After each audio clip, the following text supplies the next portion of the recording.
एक पूरी कॉलोनी एक रात में गायब हो गई और अब तक कोई नहीं जान पाया कैसे।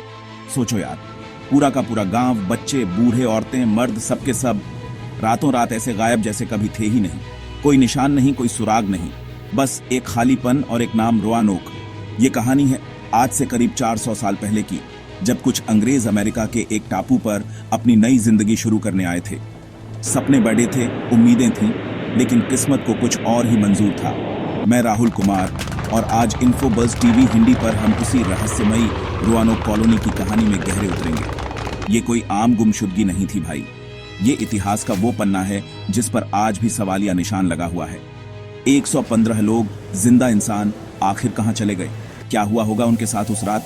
क्या वो किसी हमले का शिकार हुए, या भूख ने उन्हें कहीं और जाने पर मजबूर कर दिया, या फिर कुछ ऐसा हुआ जो हमारी सोच से भी परे है? तैयार हो जाओ, क्योंकि आज हम हर उस थ्योरी को कुरेदेंगे, हर उस संभावना को टटोलेंगे जो इस रहस्य से पर्दा उठा सकती है। ये सफर थोड़ा डरावना हो सकता है, थोड़ा उलझाने वाला भी, लेकिन वादा रहा रोमांचक जरूर होगा। तो कुर्सी की पेटी बांध लो, क्योंकि हम जा रहे हैं इतिहास के एक ऐसे सफर पर जहां सवाल तो बहुत हैं, पर जवाब शायद आज भी हवा में तैर रहे हैं।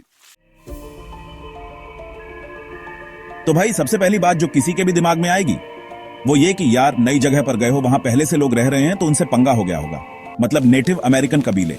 उस टाइम पर, जिसे आज हम नॉर्थ कैरोलिना कहते हैं, वहां कई ताकतवर कबीले थे। क्रोएटोन, सेकोटान, पामलिको, ऐसे कई नाम। अब अंग्रेज वहां पहुंचे, अपनी बस्ती बसाई, तो जाहिर सी बात है लोकल लोगों से इंटरेक्शन तो हुआ ही होगा। शुरुआत में शायद सब ठीक ठाक रहा हो, थोड़ा लेन देन, थोड़ी बातचीत। लेकिन यार, दो अलग कल्चर, अलग भाषाएं, अलग तौर तरीके, गलतफहमियां तो होती ही हैं। और फिर जमीन का मामला। अंग्रेज तो वहां बसने आए थे, अपना हिकू जमाने। ये बात लोकल कबीलों को कितनी पसंद आई होगी, ये सोचने वाली बात है। क्या पता किसी बात पर ठन गई हो, कोई छोटी सी चिंगारी बड्ढी आग बन गई हो। इतिहास बताता है कि पहले भी यूरोपियन और नेटिव अमेरिकन लोगों के बीच झड़ीडे आपे होती रहती थीं।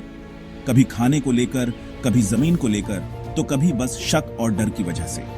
तो क्या रोआनोक के लोगों के साथ भी ऐसा ही कुछ हुआ? क्या किसी रात आसपास के कबीलों ने मिलकर धावा बोल दिया और पूरी की पूरी कॉलोनी का सफाया कर दिया?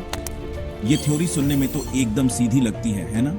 लेकिन यहीं पर कहानी में एक बड़ेढ़ा लेकिन आ जाता है। जब कॉलोनी का गवर्नर जॉन वाइट 3 साल बाद इंग्लैंड से रसद लेकर वापस लौटा, तो उसे वहां क्या मिला?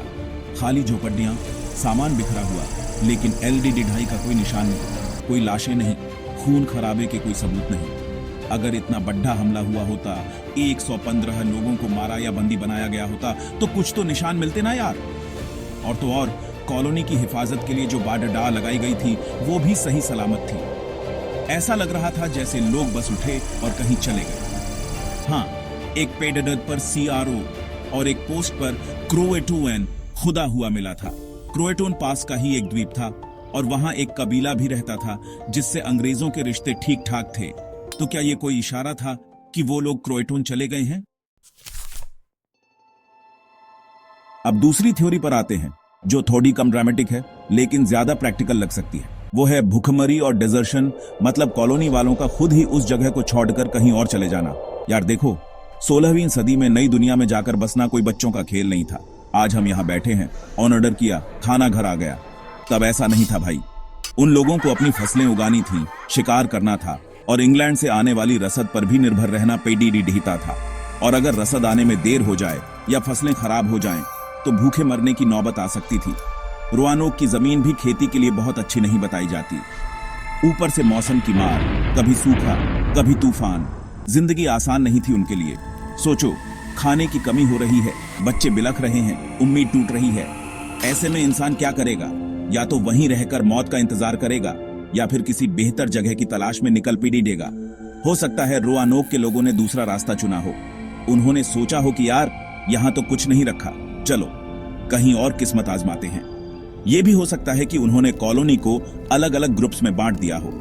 कुछ लोग शायद मुख्य भूमि की तरफ निकल गए हों, किसी नदी के किनारे या किसी उपजाऊ जगह की तलाश में। कुछ लोग, जैसा कि क्रोएटोन शब्द इशारा करता है, क्रोएटोन द्वीप चले गए हों, वहां के कबीले से मदद मांगने या उनके साथ रहने। जॉन वाइट जब वापस आया तो उसे घर तो खाली मिले, लेकिन उसने यह भी नोट किया था कि कुछ भारी सामान जैसे तोपें वगैरह गायब थीं। ऐसा तो नहीं कि लोग जल्दबाजी में भागे हों। अगर भारी सामान ले गए तो इसका मतलब है कि उन्होंने प्लानिंग के साथ जगह छोड़ दी थी। शायद वो किसी बेहतर जगह पर अपनी नई कॉलोनी बसाना चाहते थे। अब जरा कहानी का एंगल बदलते हैं। मान लो ना तो किसी कबीले ने हमला किया और ना ही वो लोग भूख से परेशान होकर कहीं गए, तो फिर क्या हुआ होगा? यहीं पर एंट्री होती है एक और बड़े खिलाड़ी की, स्पेन। जी हां, वही स्पेन जिससे उस वक्त इंग्लैंड की कट्टर दुश्मनी चल रही थी। दोनों यूरोप की सुपर पावर बनने की होदड़त में थे और नई दुनिया में अपनी अपनी कॉलोनियां बसा रहे थे। आपको याद होगा मैंने बताया था कि जॉन वाइट को वापस रोआनोक पहुंचने में 3 साल क्यों लगे? क्योंकि इंग्लैंड और स्पेन के बीच भयानक जंग छिड़ी हुई थी, मशहूर स्पेनिश आर्माडा वाली एल ढाई। ऐसे में इंग्लैंड के लिए अपनी दूर दराज की कॉलोनियों पर ध्यान देना मुश्किल हो गया था और स्पेन वाले इस बात को बखूबी समझते थे। उनके लिए अमेरिका में इंग्लैंड की कोई भी नई बस्ती एक कांटे की तरह थी। स्पेन की फ्लोरिडा में पहले से ही मजबूत पकड़ DDH थी, जो रोआनोक से ज्यादा दूर नहीं था। उनके जासूस हर जगह फैले हुए थे।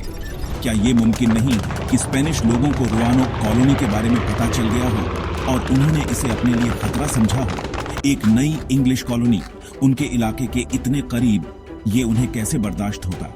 तो क्या स्पेन ने कोई खुफिया ऑपरेशन चलाकर रोआनोक कॉलोनी का सफाया कर दिया?